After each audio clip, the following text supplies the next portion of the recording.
हरिपुर गांव में सोनम अपने माता पिता के साथ रहती थी। सोनम के पिता रेलवे में सरकारी नौकरी करते थे, लेकिन उन्हें जुए की बुरी लत लगी हुई थी।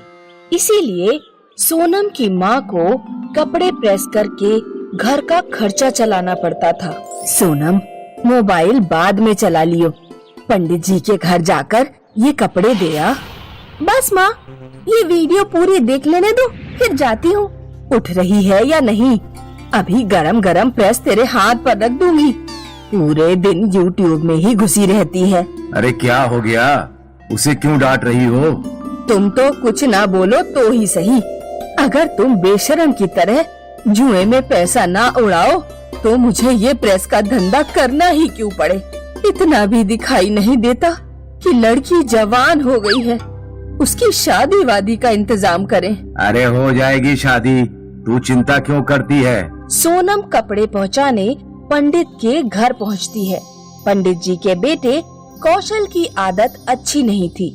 वो हमेशा सोनम को छेड़ने के मौके ढूंढता रहता था। अरे सोनम, तेरे बाप तुझसे इस उम्र में भी काम कराते हैं। अगर उनके पास तेरे ब्याह के लिए पैसे नहीं हैं, तो मुझसे ब्याह कर ले। नहीं करूंगी शादी तुझ जैसे लफंगे से। क्या कहा तूने मुझे? लफंगा? कौशल अपने दोस्तों के सामने सोनम को बहुत बुरा भला कहता है और उसकी चोटी खींच देता है। सोनम रोती हुई घर पहुंचती है और सारी बात अपने पिताजी को बताती है। उस पंडित के लड़के की इतनी हिम्मत! अभी जाकर बताता हूँ उसे। सोनम के पिता गुस्से में कौशल के पास जाते हैं और कौशल को एक जोरदार थप्पड़ लगाते हैं। मेरी बेटी से दूर रहना। कौशल गुस्से से पागल हो जाता है। वो कुछ जुआरियों को पैसे देकर कहता है, उस सोनम के बापू को हमेशा के लिए ठिकाने लगा देना। उस रात सोनम के पिताजी जुआ खेल रहे थे तो कुछ जुआरी उनसे भिड़ गए।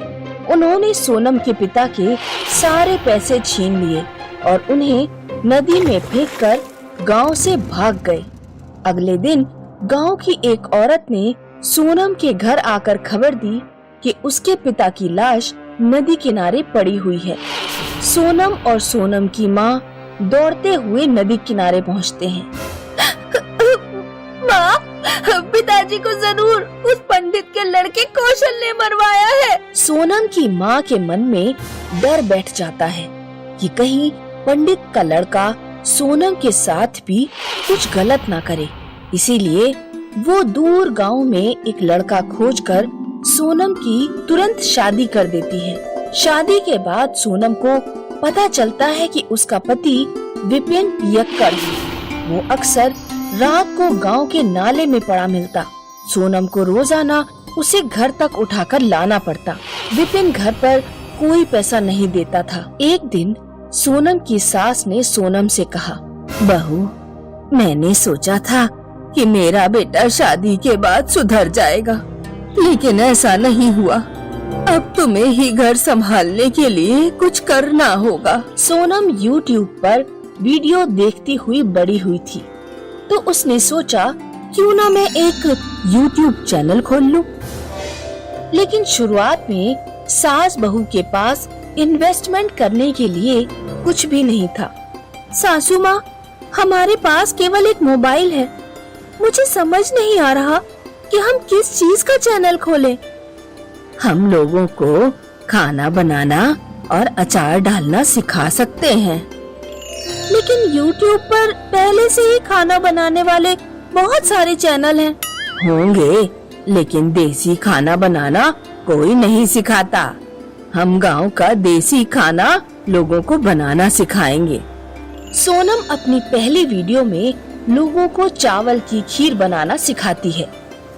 सोनम की पहली वीडियो को अच्छा रिस्पांस मिलता है और बहुत सारे लोगों के कमेंट्स भी आते हैं। फिर तो सोनम पूरी, आलू गोभी, कचौड़ी, डोसा, इडली और बाजार के लड्डू सभी वीडियो बनाकर अपने चैनल पर डाल देती है। सोनम खाना बनाती और उसकी सास मोबाइल पकड़कर वीडियो शूट करती। लगभग 3-4 महीने लगातार मेहनत करने के बाद YouTube से पैसे आने शुरू हो जाते हैं। सासू माँ, आज YouTube की तरफ से $100 आए हैं। मात्र 100 रुपये? इतनी मेहनत के बाद? 100 रुपए नहीं, $100।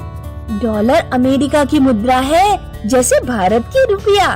$100 7,500 रुपए के बराबर होते हैं।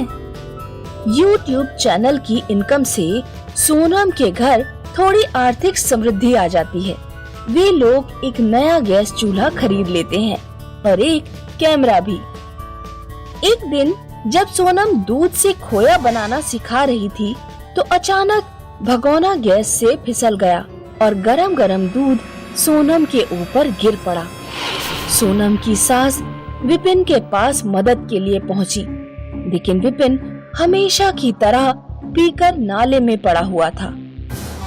आखिरकार सोनम की सास गांव के एक आदमी को लेकर घर पहुंची और उसकी मदद से सोनम को हॉस्पिटल पहुंचाया।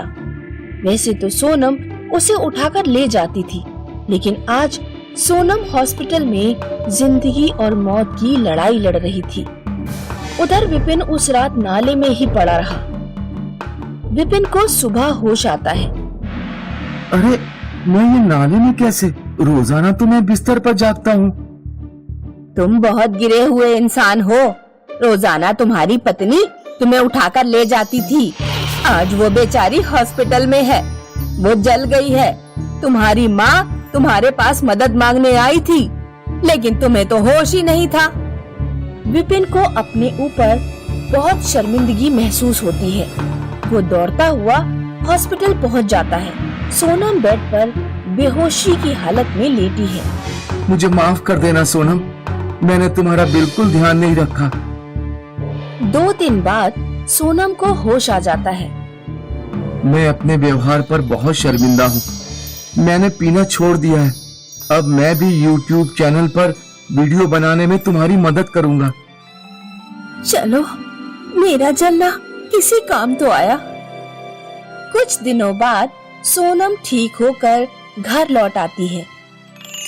अब सोनम, विपिन और सासू माँ तीनों मिलकर चैनल पर काम करने लगे और खुशी खुशी अपना जीवन बिताने लगे। एक गांव में सोनिया नाम की लड़की रहती थी। सोनिया की माँ बहुत गरीब थी। सोनिया की माँ घर घर से कपड़े लेकर आती, उन्हें धोकर प्रेस करके वापस पहुँचाती। सोनिया भी अपनी माँ की हेल्प करती और इस तरह उन दोनों का खर्चा चलता। सोनिया को गाना गाने का बहुत शौक था। वो काम करते हुए भी रेडियो पर गाने सुनते रहती और जब भी टाइम मिलता अपनी आवाज में गाना शुरू कर देती। एक दिन सोनिया ने अपनी माँ से कहा, माँ, मुझे एक स्मार्टफोन दिला दो, मैं अपनी आवाज लोगों तक पहुँचाना चाहती हूँ। तेरा दिमाग खराब हो गया है क्या? तेरी शादी के लिए पैसे इकट्ठे करूँ या तुझे स्मार्टफोन दिलाऊं? मेरे पास स्मार्टफोन के लिए पैसे नहीं हैं। अगले दिन सोनिया अपनी फ्रेंड से एक सिलाई मशीन मांग लाती है और कपड़े सिलने का काम भी शुरू कर देती है। थोड़े दिनों में सोनिया के पास इतने पैसे हो जाते हैं कि वो एक स्मार्टफोन खरीद लेती है और टिकटॉक पर वीडियो बनाने लगती है। एक दिन सोनिया की माँ जब घर पर आती है तो सोनिया टिकटॉक पर वीडियो बनाने में व्यस्त होती है। तू गाना गाने में लगी है और कपड़ों पर प्रेस कौन करेगा? ये गाना वाना छोड़ दे, कल मैं तेरे लिए लड़का देख कर आऊंगी। मैं अभी शादी नहीं करना चाहती। तो क्या करना चाहती है? गाना गाने वाली बनना चाहती है? तेरी उम्र निकल गई तो फिर तुझसे कोई शादी भी नहीं करेगा। सोनिया की माँ सोनिया की शादी कर देती है। ससुराल जाकर सोनिया टिकटॉक पर वीडियो बनाना नहीं छोड़ती। एक दिन सोनिया के ससुर अपने बेटे से कहते हैं, अरे तेरी बहू गाना गाती है, टिकटॉक पर वीडियो बनाती है, गांव भर में हमारी बदनामी हो रही है। नई नई बहू को ऐसे काम करने चाहिए, तो उसे समझाता क्यों नहीं है? पिताजी, मुझे इस बारे में कुछ नहीं पता। तो अब तो पता लग गया। सोनिया का पति सोनिया से जाकर कहता है, पिताजी बता रहे थे कि तुम टिकटॉक पर गाना गाकर वीडियो बनाती हो। हाँ, मैं बनाती हूँ। मुझे बचपन से ही गाना गाने का शौक है। अरे लेकिन आस पड़ोस वालों का तो सोचो, तुम अब हमारे परिवार की बहू हो। देखो, जिस तरह तुम्हें खाना खाने, पानी पीने की जरूरत होती है, उसी तरह मुझे गाना गाने की जरूरत है। ये मेरी जिंदगी का हिस्सा बन गया है। मैं संगीत को अपनी जिंदगी से अलग नहीं कर सकती। सोनिया के ससुर सोचते हैं कि ये ऐसे नहीं मानेगी।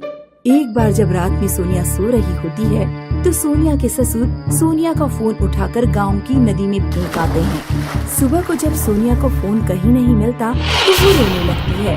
हे भगवान, मेरा फोन कहीं नहीं मिल रहा।